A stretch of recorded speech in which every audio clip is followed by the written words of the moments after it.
창세기 9장 18절입니다. 방주에서 나온 노아의 아들들은 셈과 함과 야벳이며 함은 가나안의 아비라. 노아의 이 세 아들로 쫓아 백성이 온 땅에 퍼지니라. 노아가 농업을 시작하여 포도나무를 심었더니 포도주를 마시고 취하여 그 장막 안에서 벌거벗은지라. 가나안의 아비 함이 그 아비의 하체를 보고 밖으로 나가서 두 형제에게 고하매 셈과 야벳이 옷을 취하여 자기들의 어깨에 메고 뒷걸음쳐 들어가서 아비의 하체를 덮었으며 그들의 얼굴을 돌이키고 그 아비의 하체를 보지 아니하였더라. 너가 술이 깨어 그 작은 아들이 자기에게 행한 일을 알고 이에 가로되 가나안은 저주를 받아 그 형제의 종들의 종이 되기를 원하노라. 또 가로되 셈의 하나님 여호와를 찬송하리로다. 가나안은 셈의 종이 되고 하나님이 야벳을 창대케 하사 셈의 장막에 거하게 하시고 가나안은 그의 종이 되게 하시기를 원하노라 하였더라. 홍수의 노아가 350년을 지내었고 향년이 950세에 죽었더라. 자, 오늘은 창세기 오랜만에 다시 돌아왔습니다. 창세기 32번째 덮어줌의 은혜라는 제목 가지고 말씀 나눌 텐데요. 창세기 9장 18절부터 29절입니다. 여러분, 덮어줌의 은혜에 대해서 여러분 성경 전체는 우리에게 이 은혜라는 것, 사실 은혜라는 것 자체가 덮어줌이죠, 그렇죠? 덮어주었기 때문에 그걸 은혜라고 부르는 거예요. 죄를 들추어내서 까발렸으면 그걸 은혜라고 할 수 없죠.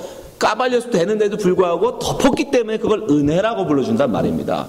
성경 전체가 사실은 그 은혜예요. 그러나 우리는 인간적으로, 사람들은 본성적으로 뭐가 있죠? 자꾸 다른 사람의 죄를 들춰내고 싶은 욕망이 있어요, 우리 속에. 그래서 사자성어에도 뭐가 있죠? 일벌백계라는 말이 있어요. 일벌백계. 어떤 사람이 죄가 드러나면 그 사람에게 가혹한 벌을 주어서 다른 사람들에게 100명의 사람들이 그걸 보고 깨닫게 하겠다는 거죠. 그래서 다시는 그 죄를 범하지 않게. 많은 사람들이 너도 나도 하는 말이 뭐예요? 죄 진 사람은 저 사람한테 일벌백계 해야 된다. 그죠? 우리의 이 인간의 본성입니다. 일벌백계 하고 싶은 게. 근데 문제는 뭐예요? 내 일벌백계 좋아요. 그래서 많은 사람들이 교훈을 삼아서 안 하면 그거 좋은 건 없죠. 근데 문제는 뭐냐면 일벌백계가 다른 사람에게는 가혹하게 일벌백계를 하면서 나에게는 안 한다는 거예요. 나에게는. 그렇지 않습니까? 우리가 보면서 왜 위정자들을 보면서 우리가 정말 마음 아픕니까? 다른 사람들은 일벌백계 하면서 나에게는, 내 자식에게는 일벌백계 안 한다는 거예요. 다른 아들 군대 안 가면 잡아다가 감옥에 가둡니다, 여러분. 그러면서 자기 아들은 어떻게든 빼죠. 예. 남들에게는 가혹하면서 자기에게는 관대.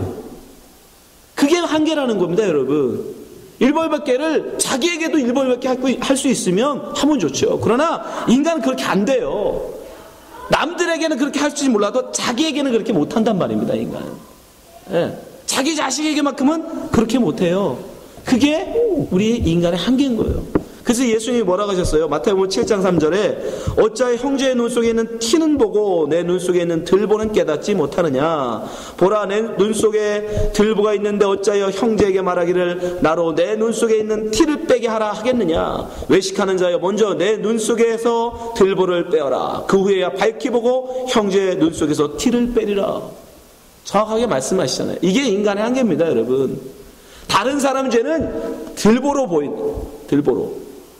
내 죄는 티로 보여. 사실은 내가 들보를 가지고 있고 상대방이 티거든요. 그게 인간입니다. 한계예요. 그래서 하나님은 우리에게 뭘 말씀하시냐면 오히려 반면교사. 다른 사람의 죄에 대해서, 다른 사람의 잘못을 보면서 나는 저러면 안 되겠구나. 나를 깨우치기를 바라십니다. 뉘우치기를 바라십니다. 그래서 하나님은 성경에서 곳곳에 우리에게 덮어줌의 은혜를 우리에게 말씀해 주십니다. 하나님은 오히려 죄를 들춰서 일벌백계로 벌하시는 게 아니라 오히려 그것을 덮어주시는, 은혜로 덮어주시는 그런 모습을 우리에게 보여주시는데, 오늘 사건도 마찬가지예요. 오늘 이 사건이 왜 홍수 끝에 붙어 있는지 이상한 사건 아닙니까? 왜 느닷없이 노아가 술을 취해서 자고 그것을 아들이 또 보고 그걸 봤다고 또 저주하고 이런 일들이 이 사건에도 일어나느냐? 여기서 바로 하나님은 덮어줌의 은혜를 우리에게 다시 한번 설명해 주시기 위해서입니다. 자, 노아는 홍수 이후에 농업을 시작합니다. 근데 제일 먼저 포도나무를 심습니다. 창세기 9장 20절이죠. 노아가 농업을 시작하여 포도나무를 심었더니. 여러분, 왜 포도나무를 심었을까? 의아하실 분이 있는데 그건 당연한 결과입니다. 왜냐하면 노아는 농부였고 그는 농사 짓는 사람이었으니까 그 중에 그 지역, 그가 배가 도착한 곳이 아라랏산이었는데 아라랏산 지역은 지금도 포도가 아주 유명한 지역입니다. 그러니까 거기서 무슨 농사가 잘 될지는 노아는 알고 있었어요. 그래서 포도나무를 심었을 것입니다. 그리고 포도나무를 심은 이유는 중동에서는 물이 귀하기 때문에 포도주를 물 대신 먹었습니다. 그렇기 때문에 굉장히 중요한 거죠. 그래서 그는 포도나무를 심었던 것 같아요. 그리고 포도주를 만들었던 것 같습니다. 근데 문제는 뭐예요? 그가 그걸 취했다라는 것이에요. 먹고 너무 많이 먹고 취하여 옷을 벗고 그가 잤다라는 게 문제인 거죠. 창세기 9장 21절 보세요. 포도주를 마시고 취하여 그 장막 안에서 벌거벗은지라. 문제는 여기에 있죠.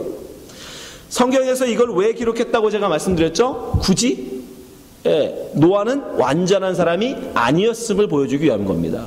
일부러 이 부끄러운 거 사실 안 써도 되잖아요.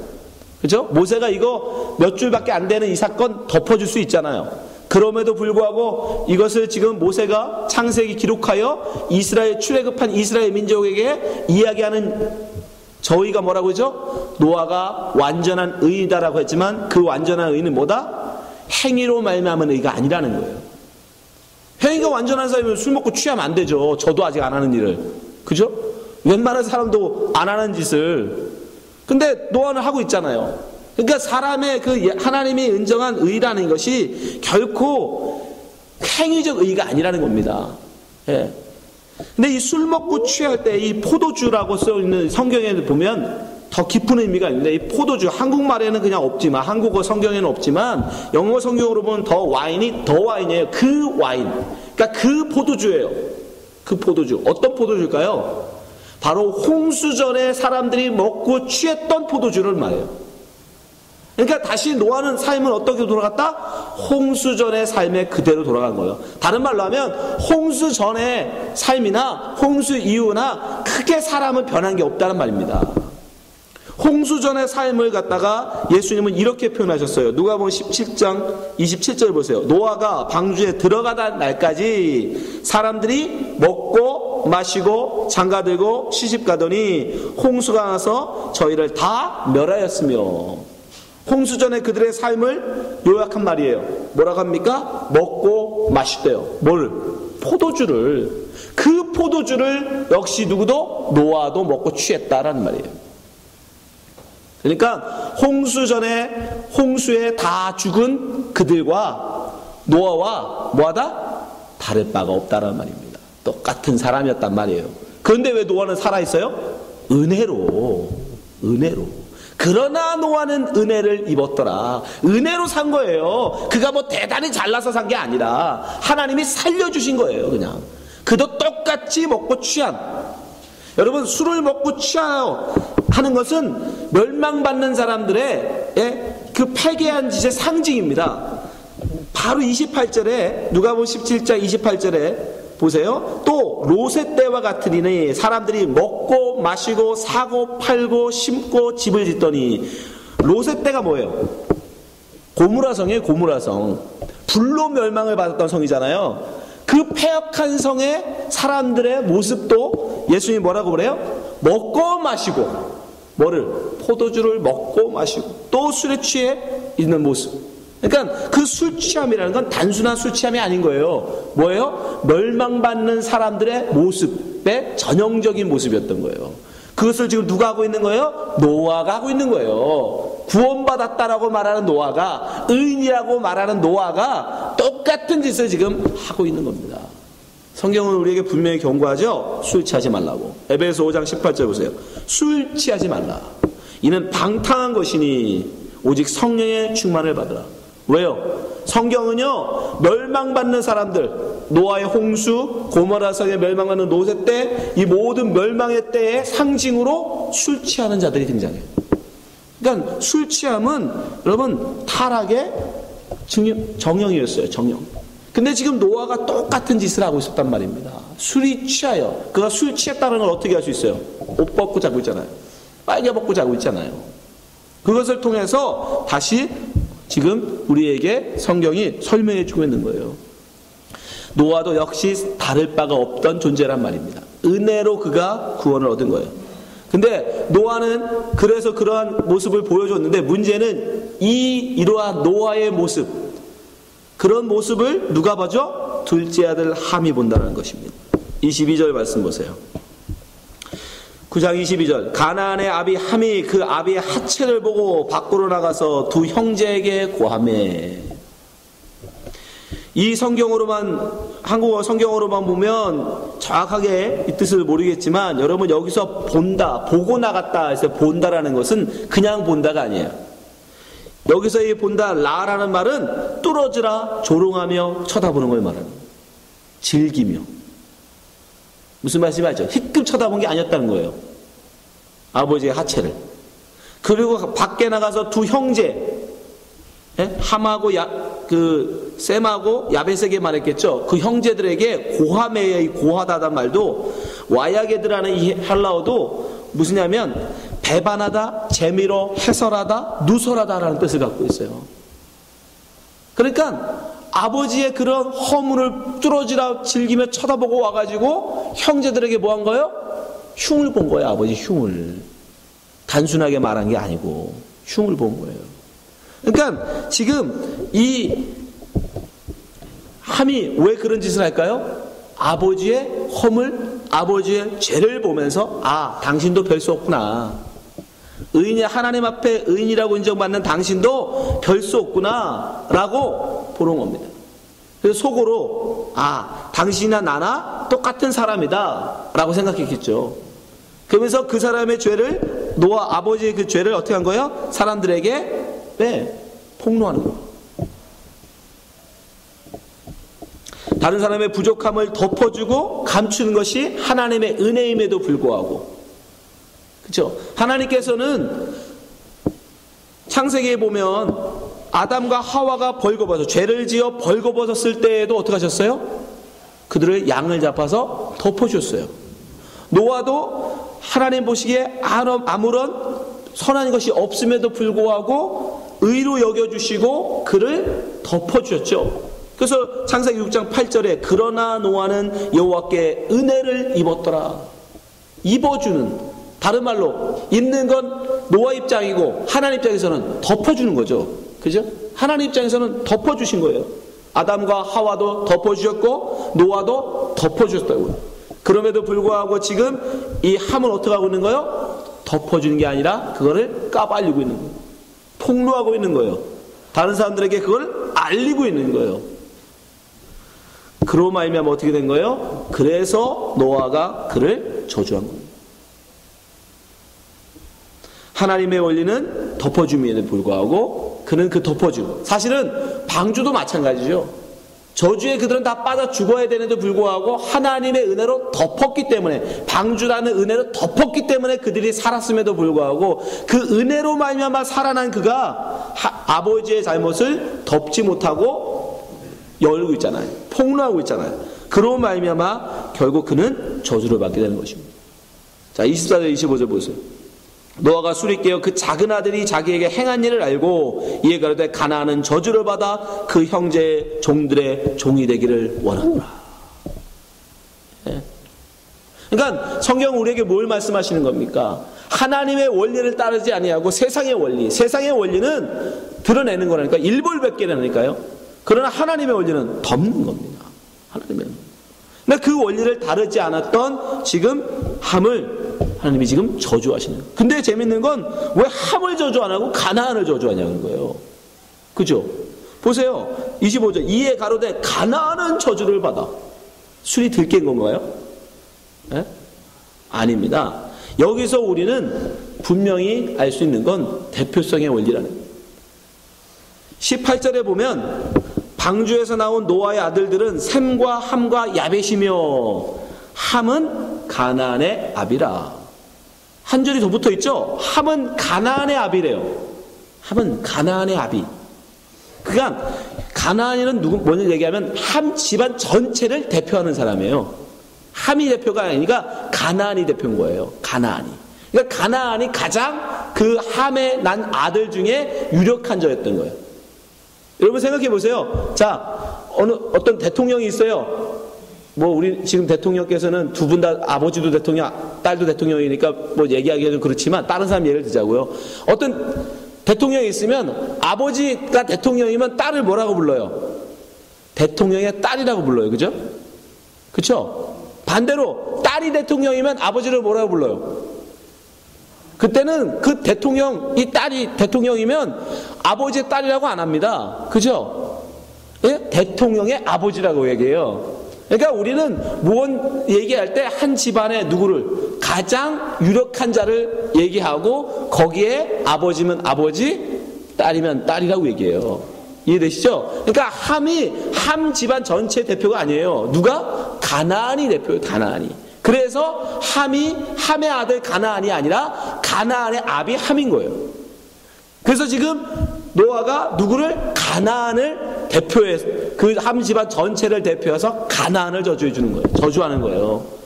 그러니까 지금 가나안이 대표로 저주를 받다는 건 이 한 개인의 잘못으로 보는 게 아니에요. 그간 전체의 잘못으로 보는 거예요.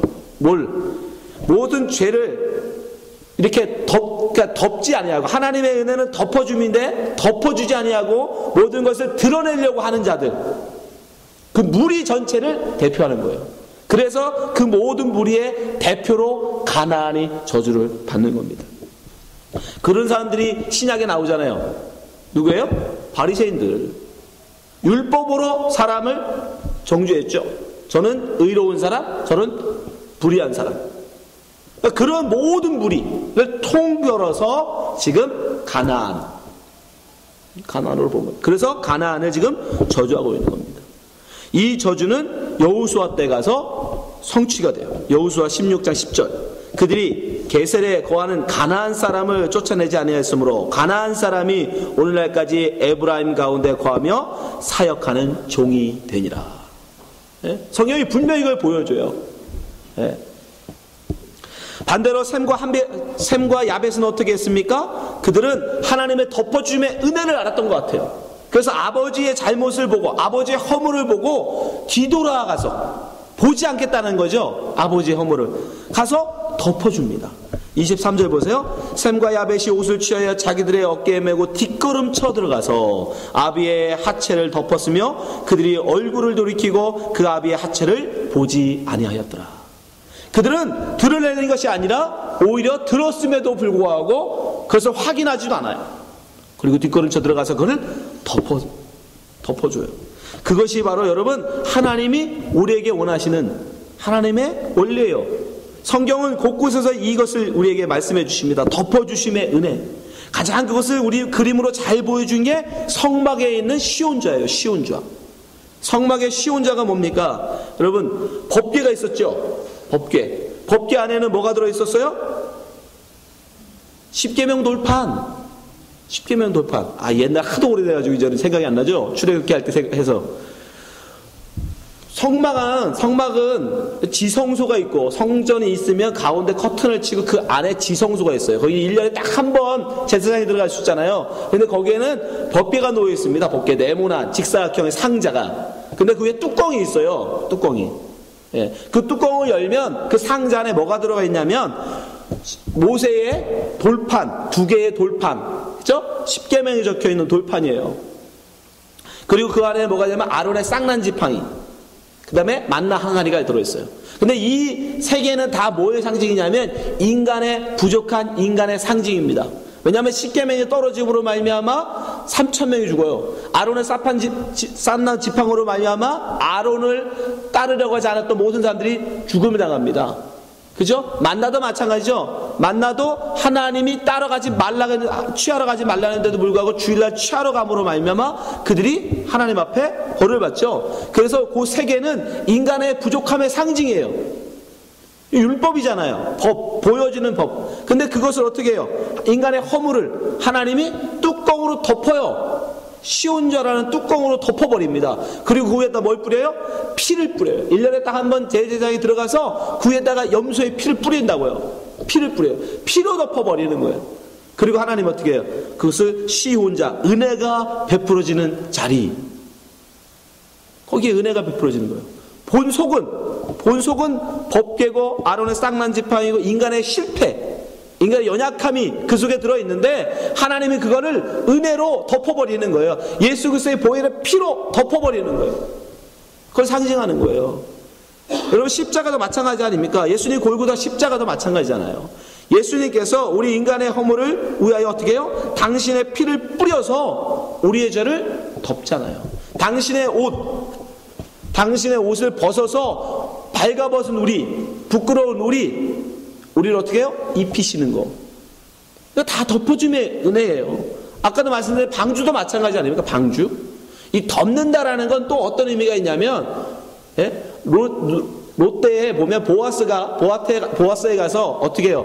그 옷자락을 요새 덮죠? 그 무슨 의미예요? 당신이 나를 덮어주소서, 이 뜻은 나와 혼인해 주세요라는 뜻이에요. 덮는다라는 것은 신랑이 어떤 남자가 어떤 여자를 덮어주는 것은, 옷을 덮어주는 것은 결혼의 의미가 있는 거예요. 결혼, 품어주는. 이해되시죠? 그래서 방주도 방주 안으로 들어가는 거예요. 품는 거예요, 안으로. 그래서 그 모든 것을 다 상징하는 거예요. 그래서 예수가 우리의 신랑이라고 말하는 거예요. 그분이 우리를 품었기 때문에, 그분의 옷으로 우리를 덮었기 때문에 우리가 그분의 신부라고 얘기하는 거예요. 그냥 뭐 예수 신랑 우리 신부 그러는 게 아니라, 그러니까 그런 성경 전체는 다 그렇게 덮어짐의 은혜가 흐르고 있단 말입니다. 바울도 우리에게 말씀하고 있어요. 로마서 4장 6절. 일할 것이 없이 하나님께 의로 여기심을 받은 사람의 행복에 대하여 다윗이 말한 바, 4장 7절. 그 불법의 사심을 받고 그 죄의 가리우심을 받은 자는 복이 있고, 8절. 주께서 그 죄를 인정치 아니하실 사람은 복이 있도다 함과 같으니라. 분명히 말씀하잖아요. 바로 노아의 방주 사건도 지금 오늘 나온 이 노아의 세 아들, 이 에피소드도 다 덮어줌의 은혜를 이야기하고 있었던 것입니다. 그래서 셈과 야벳이 그 덮어줌의 은혜를 아버지에게 베풀었던 이들은 뭐를 받아요? 그래서 축복을 받는 거예요. 자, 26절 27절 보세요. 또 가로되 셈의 하나님 여호와를 찬송하려다 가나안은 셈의 종이 되고, 하나님이 야벳을 창대케 하사 셈의 장막에 거하게 하시고 가나안은 그의 종이 되게 하시기를 원하노라 하였더라.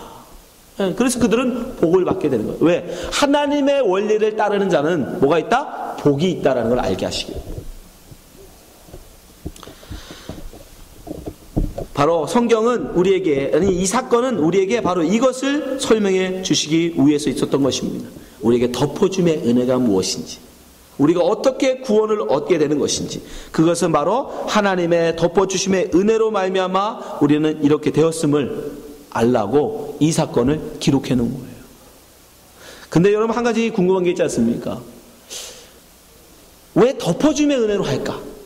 그냥 하나님께서 일벌백계로 잘못한 자에게는 벌을 주시고 잘한 자에게 상을 주셔서 오히려 하나님의 말씀을 순종하게 하고 따라가 이끌어 가시면 훨씬 더 쉽지 않아요? 명쾌하지 않아요? 언제까지 덮어주냐고요? 언제까지 용서해주고 잘못한 사람은 계속 우리가 포용해줘야 됩니까? 한 번 한다고 대부분 사람들이 그럼 금방 반성하고, 아우 정말 하나님의 은혜가 크다, 하나님의 은혜 앞에 순종해야지, 그런 사람이 몇이나 됩니까? 그렇죠? 몇 명 안 된다고요. 덮어주다 보면 계속 그걸 덮어줘야 되는데 언제까지 덮어줘야 되냐고요. 여러분, 이런 질문은 우리만 한 게 아니에요. 베드로도 합니다. 마태복음 18장 21절. 그때 베드로가 나와 가로되 주여, 형제가 내게 죄를 범하여 몇 번이나 용서하여 주리까? 7번까지 하오리까? 여러분, 우리 같으면 7번은 하지도 못할 텐데, 그래서 3번, 3번, 3번 정도만 참아도 살인을 면한다고 3번 정도 용서하는 것도 대단한 건데, 그래도 베드로는 통 크게 7번을 얘기했어요. 근데 예수님이 뭐라고 그래요? 70번씩 7번을 하래요. 70번씩 7번. 18장 22절입니다. 예수께서 가라사대 내게 이르노니 7번뿐 아니라 70번씩 7번이라도 할지니라. 그럼 490번만 하면 되나요? 491번부터는 매를 들어도 되나요? 아니요. 그 뜻이 아니죠. 끝까지 용서라는 겁니다. 끝까지. 왜 하나님은 이런 방법을 택하셨을까요? 사람을 변화시키는데 벌을 주어서 매를 들어서 끌고 가면 더 쉽지 않을까요? 아닙니다. 결코 매를 들어서는 사람을 변화시킬 수 없어요. 겉으로는 겉으로는 순종할 수 있겠죠. 그죠? 겉으로는 따를 수 있죠. 그러나 속까지는 따르지 않습니다. 완전히 그 속까지, 마음 중심에까지 복종할 수 있게 하는 방법은 여러분 은혜밖에 없어요. 은혜.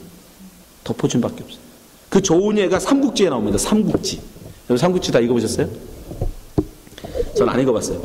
삼국지에 보면 제갈량이 이 남방을 정벌하러 갑니다. 남쪽을 정벌하러 가는데, 이 남방에 이 가장 강한 사람이 맹획이라는 사람이에요. 이 맹획이 그 남방의 한족과 이민족을 다 복속시켰다는 말을 이 제갈량이 듣게 됩니다. 그래서 이제 맹획을 생포하려고 맹획에게 갑니다. 그래서 맹획과 싸워서 맹획을 드디어 잡습니다. 그리고 제갈량이 맹획에게 물어봐요. 우리 군이 어떠하냐? 그랬더니 맹획이 이렇게 얘기해요. 이전에는 허실을 몰라서 패했소. 지금 허락을 받고 영진을 살펴보니 다만 이 정도라면 쉽게 이기겠소. 그러니까 자기가 너무 얕봐서 졌다는 거죠. 그래서 제갈량이 어떻게 하는 줄 아세요? 그래? 그럼 다시 한번 싸워봐. 그리고 풀어줬어요. 그래서 다시 맹획이 정비를 해서 다시 쳐들어왔습니다. 근데 또 잡혔어요. 그리고 또 물어봤습니다. 그랬더니 맹이 아니요, 이번엔 뭘 잘못해서 그랬다는 거예요. 그럼 다시 한번 해봐. 그리고 또 보내줬어요. 무려 몇 번? 7번을 했어요. 7번. 7번을 맹액을 잡았다 다시 놓아줬습니다. 그래서 마지막에 7번째는 맹액이 이제 다시 풀어주면서 가라고 하니까 근데 이렇게 말했다고 해요. 공은 천의를 지닌 분이니 우리 남인들은 다시는 배반하지 않겠습니다. 자기가 7번씩 노임을 받고 그 전까지는 내가 힘이 없어서 능이 없어서 저 사람한테 졌다고 생각했는데 7번을 싸워보니까 이제 안 거예요. 저 사람은 힘이 없는 게 아니라 저 사람이 나보다 훨씬 더 지혜롭고 나보다 힘 있고 능이 있는데도 불구하고 내게 뭐 한 거다? 나를 봐준 거구나. 내게 은혜를 베풀어 준 거구나. 저가 나에게 은혜 베풀었다는 걸 알고 나니까 맹액이 어떻게 해요? 그제서 항복을 하고 제갈량의 사람이 됐어요. 당신의 사람이 되겠죠. 다시는 배반하지 않고 맹액이 제갈량의 사람이 됩니다. 여러분 하나님도 마찬가지예요. 매를 들어서 벌로서 우리를 징벌하시면 겉으로는 우리가 순종하겠죠. 왜? 힘이 없으니까. 하나님보다 힘이 없다고 생각하니까. 그러나 만약 우리가 하나님보다 힘이 세지면요, 배반하죠. 돌아서겠죠. 하나님은 그걸 아시기 때문에 우리로 하여금 우리 중심으로 하나님의 은혜 앞에 복종하게 하시는 거예요. 그래서 또 용서하시고 또 용서하시고 또 용서하시는 거예요. 제갈 공명이 맹액을 놔두시지. 그리고 스스로 알 때까지 내 힘으로는 도저히 안 되는 거야. 내 지혜, 내 능력, 내 방법으로 세상 살아보니까 지옥이구나, 절망이구나, 아무것도 없구나.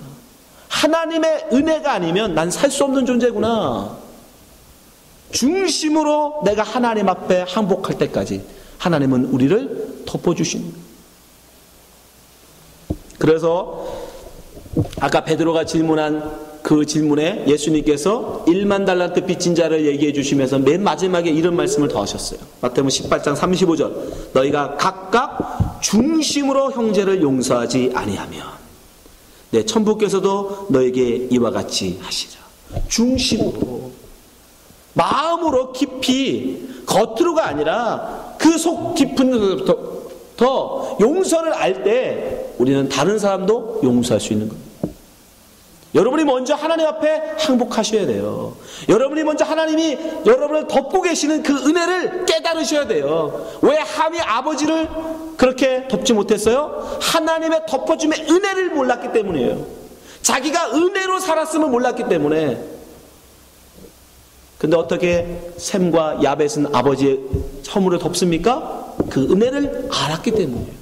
중심으로 그 아버지의 하나님의 은혜를 아는 사람은 다른 사람의 허물을, 형제의 허물을 덮을 수 있는 거예요. 내가 1만 달란트 용서받은 자인데 내가 어떻게 100달러 빚진 자에게 뭐라 할 수 있겠습니까?